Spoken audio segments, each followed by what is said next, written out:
As an organizer that works almost exclusively with ADHD clients, I wanted to bring you some strategies today that I use that help these amazing folks have success in getting organized. Now, I know a few months back I did a podcast episode about organizing with ADHD, but this episode is geared towards professional organizers, those of you who are actually going to be going in and helping these clients, because the strategies that you implement are going to be different than the ones that you may implement for a neurotypical client. There may be some extra things going on behind the scenes and some prep work that you do between sessions that your clients don't even know about, so I want to make sure to get you up to speed on these strategies. There's also some key differences in brain processing and emotional behavior that you need to be aware of so you can help your clients through those tricky moments of frustration. My goal is to have you walk away from this episode feeling totally confident to tackle those more non-traditional organizing sessions. So stick around and let's get into it. What's up and welcome everybody to the Speak Organized podcast. I'm your host, Melanie Summers, professional organizer, decluttering expert, and productivity-based life coach. I like to speak organized to give you the tools to conquer your clutter, live life with more purpose, and learn all about the business of tidying. Be sure, however you're here today, to look at the screen of your device, tap that subscribe button for me. I would be so honored to have you as a member of the Speaker fam. And be sure, if you're watching on YouTube today, to go ahead and tap that little notification bell so you never miss a new episode. And also be sure, if you're watching on YouTube today, to smash that like button for me. It helps my channel grow and reach more amazing people just like you. So there's obviously tons of inspiration on Pinterest and Instagram and TikTok on how to organize your space, all different kinds of products that you can use.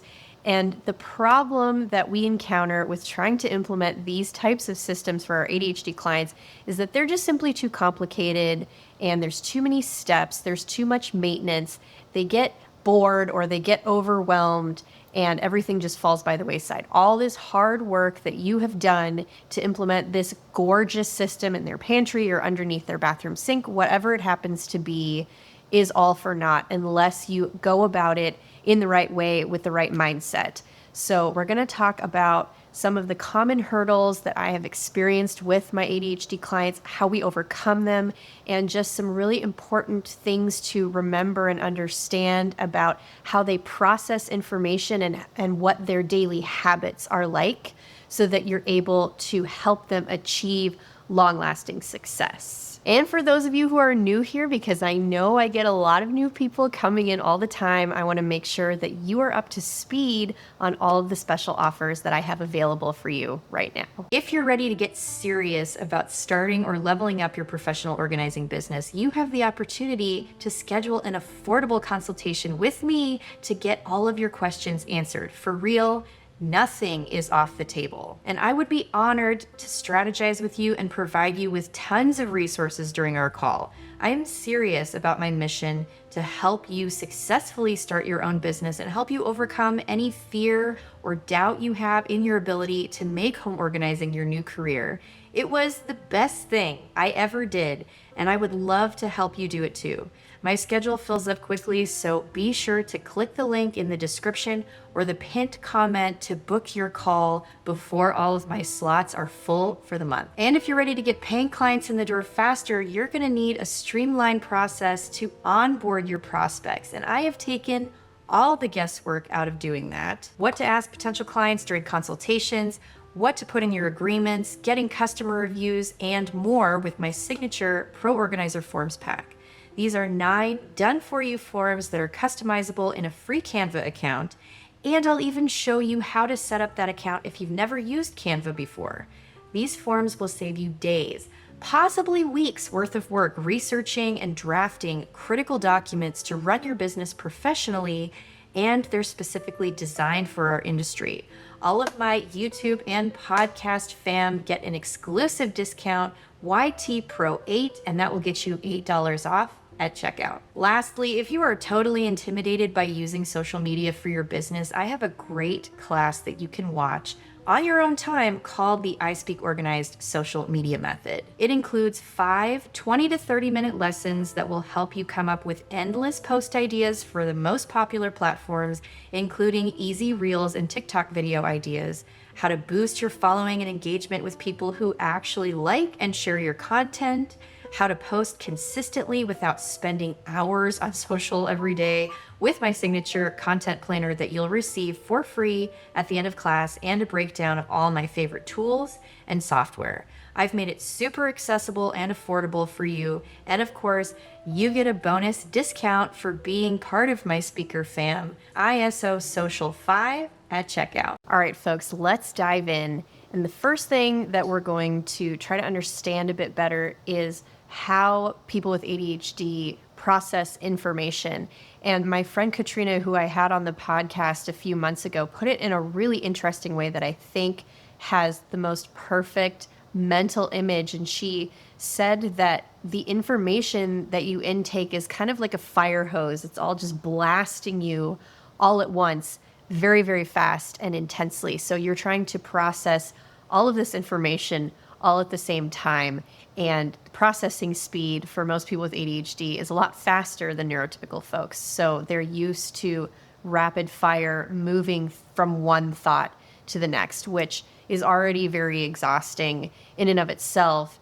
But trying to focus on one specific task at the same time is doubly taxing. I thought that was the perfect way to describe it directly from somebody who has ADHD. And I'm also going to link a book for you guys to check out down below. It's also available on Audible, so I'll link both. And it's a book written by Susan Pinsky. It's called Organizing Solutions for ADHD. It's, a very apt title.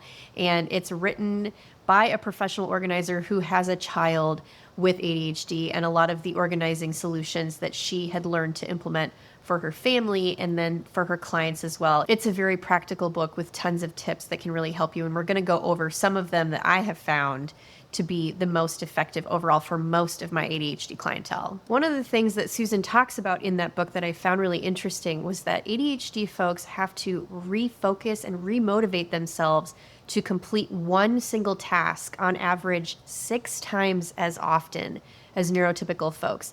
And that is especially true if it is a task that requires you to travel from one space to another while encountering various different distractions along the way, both physically and mentally. So if you're trying to do something as simple as replace a towel in your bathroom, like let's say you don't have a towel hanging in your towel bar and you want to take a shower, you have to go to another place in the house, to your linen closet, for instance, to go get a towel. You end up going down 3 other rabbit holes, and suddenly, it's been 3 hours and you still haven't taken a shower and you forget why.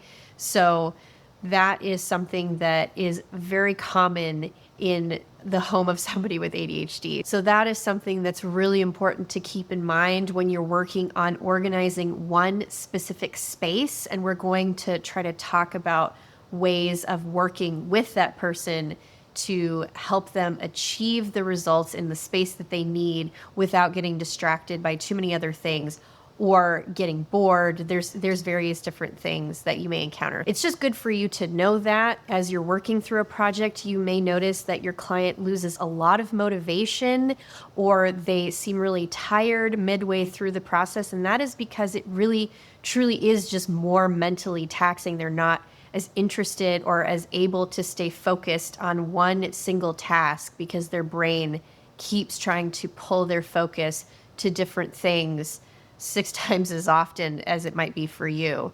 So that's why it's nice to be able to, as a professional, jump in and take over some of those tasks for them to help them cross the finish line. And then there are some common emotional hurdles that you may encounter. And the biggest one is being extremely negatively affected by criticism and a sense of failure. And this can stem from all sorts of circumstances they may have encountered throughout their lives of people being frustrated with them or thinking that they're lazy or forgetful. Really, they are not. They're very eager to get things done. So when there's extra pressure or extra negativity, they can become sensitive to it because they have been exposed to it and developed a sort of trauma around that negativity. And this can manifest in one of a couple of ways usually. And one of them is hyperfixation, where it's all or nothing. And this type of client will reach their boiling point and spend all day just really hyper focusing on one task to the next and just getting everything done in the entire house and being absolutely exhausted and then need several days to recover after that. And that can manifest into a very unhealthy pattern of letting things build up to a point of complete and total chaos dumpster fire before they are motivated to deal with it. And so therefore they just kind of like put things off as much as possible because that is the way that they know how to achieve results. So it's very extreme, and our job is to come in as that accountability partner to help them put out the fire before it has become too large. Sorry, my ring light just turned off for whatever reason if you're watching this on YouTube. So I'm moving to a slightly different angle here. Hopefully you can still see me lit fairly well from the light of the window here anyway. And I want to give a super special shout out to our sponsors from Magic Mind. Thank you guys for being today's episode sponsor. If you don't know what Magic Mind is, it is my absolute favorite way to get energized with very little caffeine, no jitters of regular coffee. If you followed my journey at all on this podcast or YouTube channel, you know that I have been caffeine free for over a year, and I attribute a lot of that to drinking Magic Mind every day. They just came out with a new formula that added a vitamin B complex that helps support cellular and brain function, and they added agave instead of honey, so now it's 100% vegan friendly. My favorite way to drink it is straight out of the fridge in the morning. I like to give the little bottle a shake, although I've heard their new 4.0 version, you don't have to shake it anymore, but you can if you want to because it's fun. You can also put it into a latte or combine it with sparkling water. It's very versatile and super tasty, and it's only 2 ounces, so you can put it in your bag and take it on the go, be set with all of the energy and brain boosting function from their nootropics as you could possibly need. I've got a new discount code for you. You can use Organize20 at the link provided down in the description and the show notes, and that will get you a sweet 20% off discount if you want to give it a try for yourself.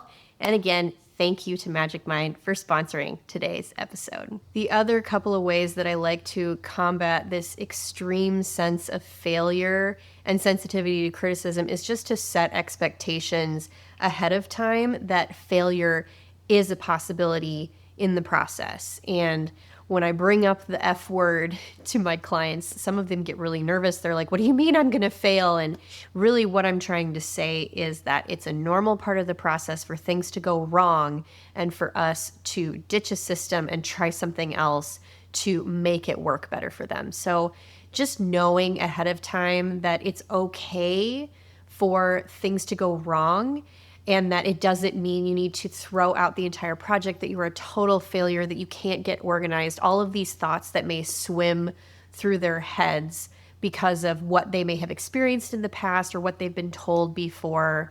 You are not going to do that to them. You are simply saying that it's okay for us to play a little bit of Tetris or to try a different system and make something else work. The other thing I like to do is try to help them implement some sort of reward system, because there needs to be external motivation. Again, if the consequences of the reward is not high enough, then there's no need to focus on the task. They're not going to be interested or remember to get it done. So having something to look forward to, or having an event that is going to be happening in the relatively near future. I often will have my clients plan some sort of gathering or party, or they're going to have somebody over, or they're going to invite a guest to stay in their home. Having some sort of very firm, very important deadline is often all the motivation that is necessary to make sure that they cross the finish line. All right, now let's talk about some common hurdles that you may experience during organizing sessions and how you can overcome them. The first and most common one is that your ADHD clients are going to become very easily distracted during a session. So the way that I usually handle this is the day before a session, I will send a text. That's usually the easiest mode of communication. Sometimes it's an email. It really just depends on whatever their preference is. And we try to set a game plan. Try to decide what we're going to be tackling that day and roughly sketch out a plan. Nothing that's going to be too rigid or too many steps to complete, but just an idea of what space we're going to be working on, if there's going to be multiple spaces involved, and how long we want to attack each space, and kind of go from there. Leave it a bit more loose and open-ended. And this also goes with just overall life planning for ADHD clients in general, especially when I'm speaking to a new client and they're feeling really hesitant about planning, or they don't feel like they're very good at it and they're nervous about trying to implement a more structured routine. I like to point out the fact that, hey, outsourcing is a big part of how you're going to achieve success. And by bringing somebody in to take care of the things that you don't feel like you have strengths in, or you're not good at, or you're not motivated to focus on, let me do that for you and let me help you achieve success. And sometimes people feel really guilty for not being good at doing what should seemingly be easy, but that is part of the reason why it's so difficult, is because it can get boring or it can be very mundane. And so that's why it's actually a good and very healthy, positive thing to outsource to people like us. So when you're in the middle of a session, that may look like you taking over some of the more intricate organizing tasks. Like if you're going through a drawer and you're having to sort things into categories and it's taking a really long time, or you're going through spices. This is a perfect one. That takes forever to try to look for and find all those expiration dates. They're in different places on the little bottles, and you can barely see them because they're like this big, and it's just a very tedious activity. You take over the more tedious aspects of the project and let your client focus on doing something else that they're motivated to do that helps them feel like they're making progress. And by teaming up that way, you're able to feel more successful with your session. Another common hurdle that you're going to experience typically is communication breakdown. Your client will probably lose track of things, both physical things and digital things, links or dates where you're going to be meeting, what time you were supposed to be somewhere, little details, and then of course other physical items in the space are going to get lost along the way. So the best way that I find to get around these things, obviously, again, is to set expectations and deadlines. I like to communicate with my clients ahead of time and make sure that I get their preferred method of communication, that I let them know I'm going to be reaching out to them at a certain time, and I expect that we're going to be in good communication so that we're all on the same page and we haven't forgotten anything. The other thing I like to do is create a project log. I use just a simple Google document that I share with that client, but I am taking notes, and that's where I house all of my links to things and the date of a session and what we worked on, to make sure that I'm keeping track of things on my end in a trusted capture system, so that if a client texts or calls me, which happens fairly often, and says, hey, do you remember what I did with XYZ? Do you know where my computer is? Or do you remember where we put that one credit card, or this or that, like important things that they're trying to keep track of? I'm able to pull up my notes and sort of remember the process and what we went through that day, to have a better idea of where something may have ended up. Or if a client says, hey, I thought we were meeting at such and such a time, can we do this? And I'll pull up the project log and I'll say, well, this is what we had decided when we looked at your calendar. Is that still feasible for you? Do you need to move something around? And that way you just have everything in writing that you need to make sure that everybody stays on track and stays accountable. Another struggle that you probably will encounter is lack of proper time management. People with ADHD are some of the most creative people you will ever meet in your entire life. They've always got several really cool projects going on all at the same time, and they thrive in that kind of environment. But the downside to this is that they often want to get a lot done during your session. They'll have great plans and ideas of how they want to organize 16 spaces in 3 hours. And so your job is going to be to try to temper that enthusiasm and creativity and help them understand what the time cost is of each space. I usually will combat this again through that conversation we have the day before, where I ask them what they want to get done, and we lay out the time we have, and I just remind them to double the amount of time that they think they're going to need for one specific space. And we sort of work as a team to try to whittle things down from maybe 4 spaces they want to work on to maybe just 2 or maybe 1, and then we start on another one, just to be as realistic as possible without totally squashing their dreams of making all this progress. And then on our end, it's also important. Sometimes we have to concede our expectations of getting one project totally done from start to finish in a session or in a series of sessions, and just allow our clients to do some of the work in between when they're feeling motivated. And so sometimes I'll hear professional organizers give advice like, just break it into small chunks and do a little bit every single day, which is great advice for somebody who doesn't have ADHD. That can actually lead to feeling a lot of anxiety or pressure to get things done from start to finish, which we know from the beginning of this episode that they have to remotivate and refocus their attention several more times, which is very exhausting. And they may be lacking the motivation to hyperfixate to get something done because there's no deadline. And it also just may be more enjoyable for them to pick up one project and tinker at it for a bit and put it down and move on to something else, and then clean everything up all at the end of a day. That just has to be okay with us for everything not to be as Pinterest perfect as we're hoping for a system. Maybe they'll kind of let it fall apart for a little bit and put it back together at the end of a week. One of the last big hurdles that you'll encounter is struggling with object permanence. This is a big one, that I'll come into a space and there will be a bill out on the counter because my client doesn't want to forget that they need to pay it, and the dishes won't be done because they'll be out on the counter because they want to remember, oh, I have to do the dishes. And they will just leave things out because otherwise they forget that they exist. The biggest way to combat this is to help them declutter. That is of the utmost importance. Your client may fight you on it a little bit. They'll say, well, I need several sets of measuring cups because if I lose one, then I have another one. But what ends up happening when we have multiples of things and everything is just out in the space, they're already more easily distracted.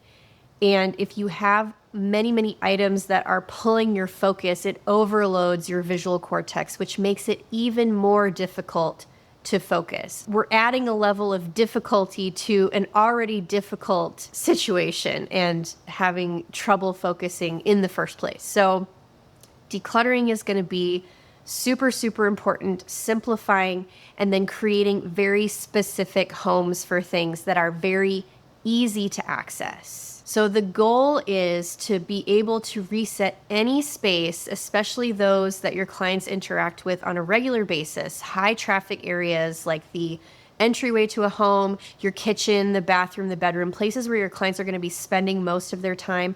Those spaces need to be able to be reset in 2 to 5 minutes before your client gets distracted and needs to refocus themselves to finish the task. I know that sounds absolutely insane, but I time myself in my own home and I try really, really hard to set up storage systems that are very easy, that pass my one-hand test. We'll talk about that in a second. And that I can reset any space. Even if my kids have dumped out every single bin in the toy room, I make sure that the system is simple enough that we can all spend just 2 minutes to clean it up and reset it. And that's what I try to advise you to do when you go into your client's home. Set up systems that are super, super simple. So one of the ways that we make this happen is by having clearly defined homes with bins in these spaces so that we know exactly where everything goes and can be reset very quickly. I like to use clear bins in a lot of these situations because at least it gives us a boundary of how much can be kept in the space. It's not just a big open zone or a shelf where you can shove things, but it is a defined footprint that kind of helps us control the amount of clutter or the amount of things that we're able to have in that zone. If they are really easily distracted or it's a space where they need to be able to sit and focus on something, then I like to use bins that aren't clear. I'll try to go for something that's solid or opaque with a very clear label on it instead, that essentially serves the same function as a clear bin that you can see through. You know exactly what's in it, so on and so forth. I also love to use storage systems that stack on top of each other so there's nothing hiding from front to back.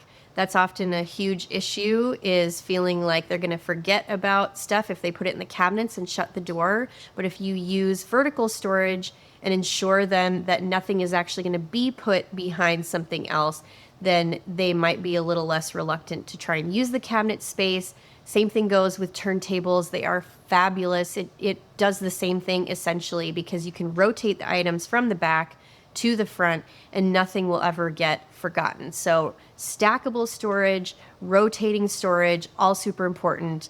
Clear storage or clearly labeled storage. Those are all of my must-have components for ADHD organizing. And then of course there is the one hand or one action test. I've talked about this on the podcast before. It's part of my decluttering roadmap video, which I will link for you in the show notes as well. It's a really good basic how to organize video that I did sometime last year. If you can put an item back using just one hand or one action, then it is a good storage solution.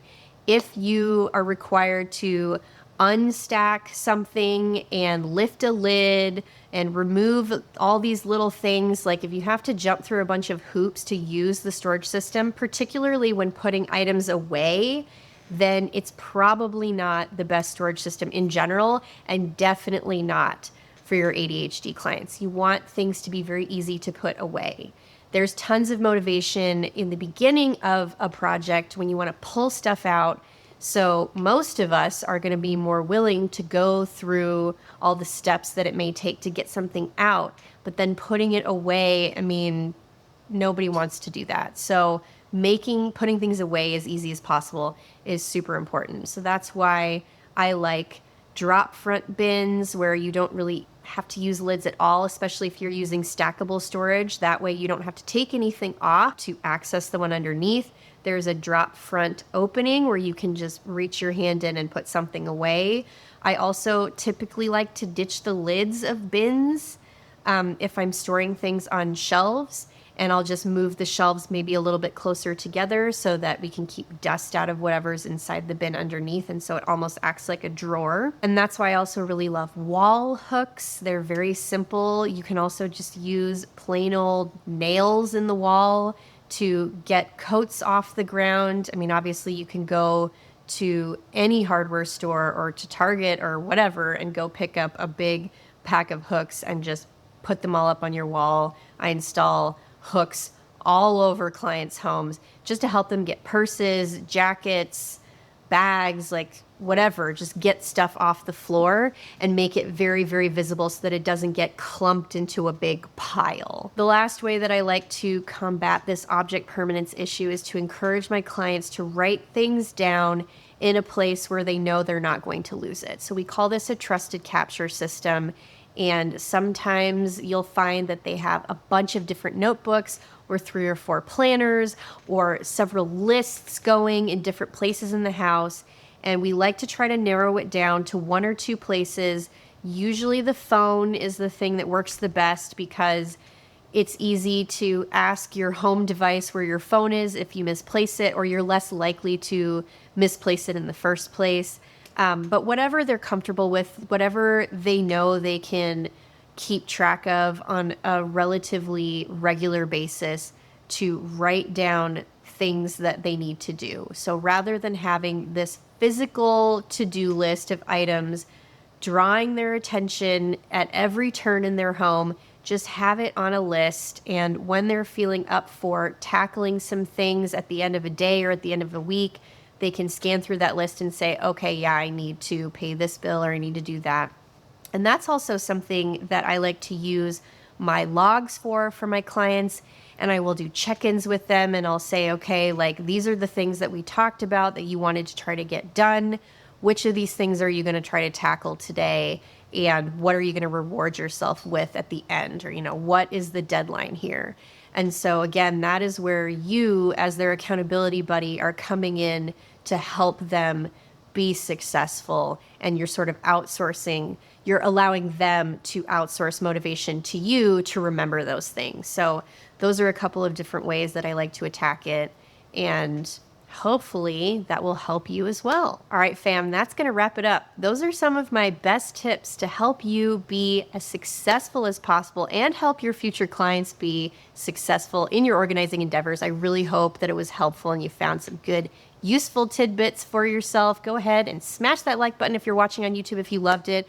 Don't forget to subscribe to the podcast and the YouTube channel. I would be so grateful. So honored to have you around. Don't forget to join my free Facebook group so that you can come and hang out with me every single week and a bunch of our friends. That's a great place to get questions answered and to just have general chat about organizing and productivity stuff. Don't forget to check out all those special offers. Book a call with me. I'm happy to sit with you and answer all of your questions. I can't wait to meet you. That's always one of my favorite parts about doing this podcast and the YouTube channel is getting to sit down and actually meet with you face to face. I love doing that. And of course, I know some of you are very curious about my favorite Magic Mind supplement, so don't forget that that link is down in the description for you, along with the discount code Organize20, so that you can check it out for yourself and feel the positive brain boosting and energy effects that I get every single day. So be sure to click that link and check it out for yourself. And beyond that, I hope you guys have a fabulous day, and I will see you in the next one.